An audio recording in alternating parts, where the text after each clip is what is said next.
آپ سبھی کا استقبال ہے۔ میرے ساتھ میرے عزیز دوست محمد شاہد موجود ہے ہمارے ساتھ۔ تو سر سیدھے میں سوال پہ آتا ہوں کہ 12th میں ہم لوگ کو جو 50 نمبر کے جو نظمیں پڑھنے ہیں اس کے بارے میں ہم لوگ کو کچھ بتائیں۔ جی بالکل، بہت اچھا سوال کیا آپ نے۔ 50 نمبر کی اردو میں جو نظمیں پڑھنی ہیں آج اس کے بارے میں ہم گفتگو کریں گے اور اس کے بارے میں بتائیں گے اس کے لکھنے والے کون ہیں اور نظموں کا جو خلاصہ ہے خلاصہ آپ کو بتائیں گے۔ اور یہ خلاصہ جو آج آپ کو بتایا جائے گا یہ بالکل ہلکے پھلکے انداز میں بتایا جائے گا تاکہ آپ کو اچھی طریقے سے یاد ہو جائے اور آپ امتحان میں لکھ سکیں۔ تو چلیے سب سے پہلے ہم لوگ بات کرتے ہیں، سب سے پہلی نظم جو اس میں ہے وہ خواجہ الطاف حسین حالی کی ہے، نظم حضرت محمد صلی اللہ علیہ وسلم۔ عنوان ہے حضرت محمد صلی اللہ علیہ وسلم۔ حضرت محمد صلی اللہ علیہ وسلم کے بارے میں ہے کہ یہ مسدس حالی سے لیا گیا ہے۔ مسدس حالی وہ نبیوں میں رحمت لقب پانے والا۔ مسدس کہتے ہیں وہ نظم جس میں 6 مصرے ہوں۔ مصرے کے بارے میں آپ کو بتا دیا گیا ہے جو پچھلی ویڈیو میں آپ پڑھ سکتے ہیں، جان سکتے ہیں۔ مسدس حالی سے لیا گیا ہے یہ نظم حضرت محمد صلی اللہ علیہ وسلم۔ ہم سبھی لوگ جانتے ہیں کہ ہمارے نبی پاک صلی اللہ علیہ وسلم کا نام محمد ہے۔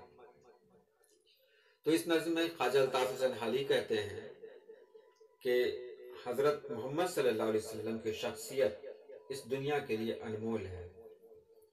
وہ نبی ہے جو رحمت للعالمین کہے گئے، وہ رحمت ہے دنیا کے لیے۔ وہ نبی ہیں جنہوں نے بے کسوں کو سہارا دیا، جنہوں نے غریبوں کی خبر لی، جن کی وجہ سے دنیا کا نظام بدلا۔ حضرت محمد صلی اللہ علیہ وسلم کے آنے سے پہلے دنیا کی حالت بہت بدتر تھی، کوئی کسی کا پرسان حال نہیں تھا، غریبوں کی مدد کرنے والا کوئی نہیں تھا، لوگ اپنی دنیا میں کھوئے رہتے تھے، دوسروں سے کوئی مطلب نہیں رہتا تھا۔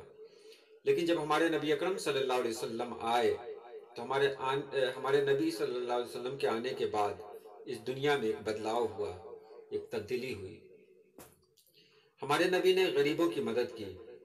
نبی پاک صلی اللہ علیہ وسلم کے آنے سے دنیا کا نظام بدل گیا۔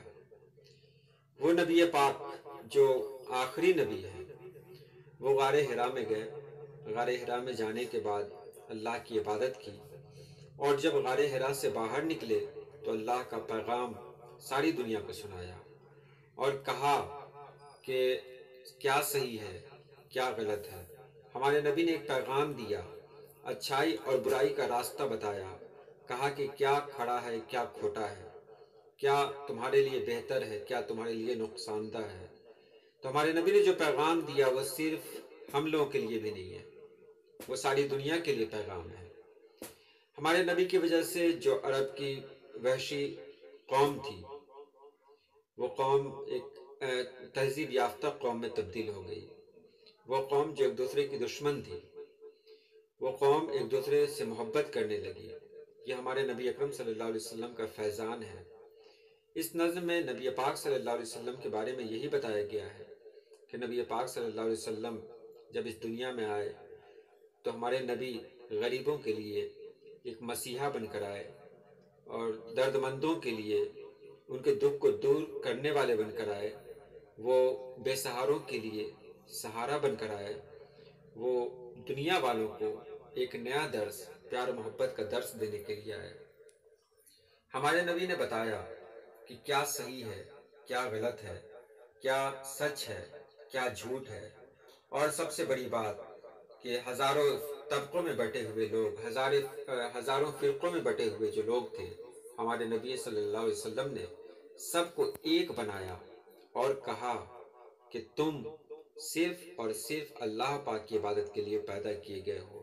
ہمارا خالق ایک ہے، ہمارا مالک ایک ہے، ہم کو عبادت کرنی ہے تو بس اپنے اللہ پاک کی عبادت کرنی ہے، ہم کو جھکنا ہے، ہم کو سجدہ کرنا ہے تو بس اسی کے سامنے سجدہ کرنا ہے۔ خواجہ الطاف حسین کی یہ نظم بہت ہی پیاری نظم ہے، بہت ہی بہتر نظم ہے اور اس کا خلاصہ میں نے بتا دیا۔ اب اس میں جو سوالات آئیں گے وہ آپ بہتر طریقے سے جان سکتے ہیں، سمجھ سکتے ہیں، آپ اس کا جواب دے سکتے ہیں۔ جیسے پہلا سوال اگر میں پوچھوں کہ نبی پاک صلی اللہ علیہ وسلم کے آنے سے کیا کیا فرق پڑا، ان کے دنیا میں تشریف لانے سے کیا کیا فرق پڑا، تو آپ کا جواب ہو سکتا ہے، آپ جواب دے سکتے ہیں کہ ہمارے نبی اکرم صلی اللہ علیہ وسلم نے صحیح اور غلط کا فرق بتایا۔ ہمارے نبی اکرم صلی اللہ علیہ وسلم نے دنیا والوں کو یہ درس دیا کہ کیا صحیح ہے کیا غلط ہے۔ ہمارے نبی نے ایک پیغام دیا کہ اگر عبادت کرنی ہے تو بس ایک اللہ کی عبادت کرنی ہے، اللہ کے علاوہ کسی کی عبادت نہیں کرنی ہے۔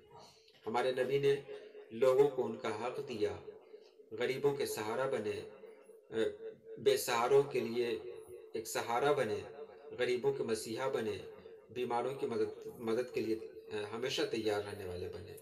اس نظم کا خلاصہ بس یہی ہے۔ جس میرا ایک سوال تھا کہ ایک جو نظم ہے وہ نظم کلزق جو ہے تو اس کا بڑا خلاصہ بتا دیجیے۔ یہ کلجگ نظم بہت اہم نظم ہے کیونکہ اس سے بھی سوالات آتے ہیں۔ کلجگ نذیر احمد کی لکھی ہوئی بہت ہی بہترین نظم ہے۔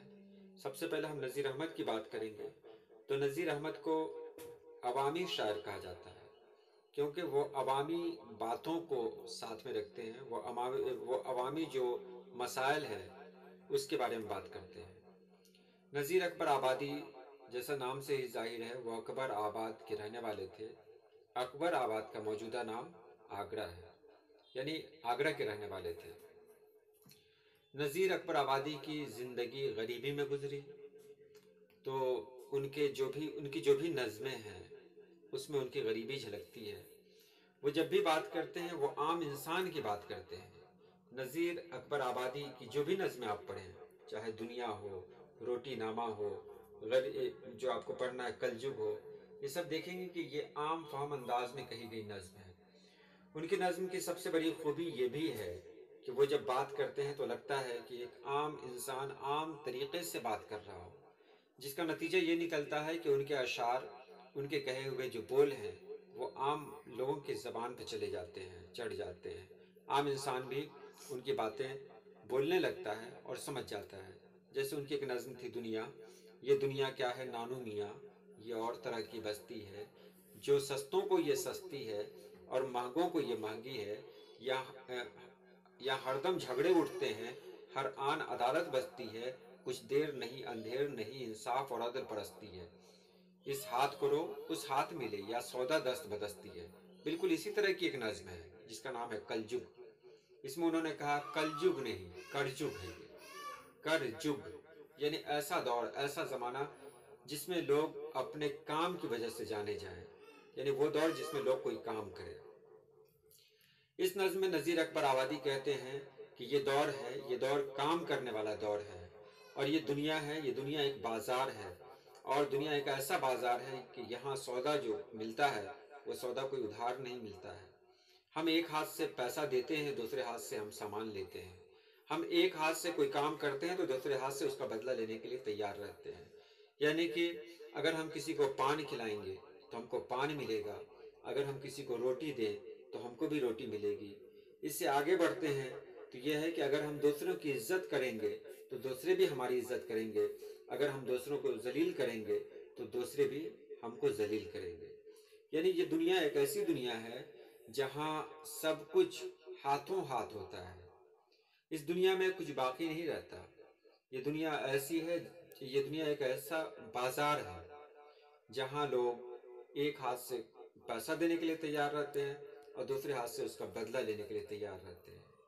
تو اس نظم کا بالکل یہی خلاصہ ہے کہ اگر ہم کسی کو پھول دیں گے تو ہم کو بھی پھول ملے گا، پھول دیں گے تو ہم کو کانٹا نہیں ملے گا۔ اسی طرح اگر ہم کسی کو کانٹا دیں، یعنی اگر ہم کسی کو تکلیف دیں تو کوئی نہ کوئی ایسا ہوگا جو ہم کو بھی تکلیف دے گا۔